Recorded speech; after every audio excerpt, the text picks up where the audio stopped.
man shalla salawatil khamsa ma'al jamaah falahu khamsatu ajr. So mantang yang istiqamah salat berjamaah 5 waktu, cinta kasih kepada jamaah.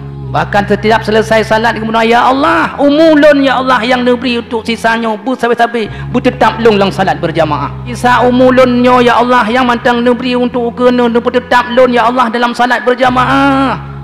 Wateta tinjau fa hadiah Allah di mengboh hadiah engkau salat berjamaah. Dah yang pertama, la yusibuhu faqrun fid dunya, tidak akan miskin selama hidup di dunia orang yang cinta jamaah, rapi jamaah, syarat jamaah. Yang kedua, yarfa'ullahu azabal qabri, aman dalam kubur, hadiah Allah yang kedua salat jamaah.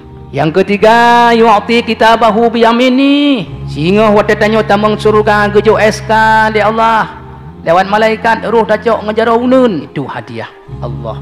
Yang keempat, yamuru ala sirat kal barkhil khatib, lalu di atas titi siratal mustaqim seperti kilat blek katuh belah di. Ini saja nyan engkau semua yang berjemaah kedeh cok hino hana bah belepi kedeh bah bututong ura kedeh, walau sabar 5 minit dah usaha nyan lagut 1 miliar, hentikan semua salat berjamaah. Yamuru ala sirat kal barkhil khatib, lalu di atas titi siratal mustaqim seperti kilat. Yang kelima, yudkhilullahu ta'ala bila hisab wala azab, masuk syurga tanpa hisab tanpa azab. 5 hadiah Allah, kejar rebutkan dengan lewat salat berjamaah.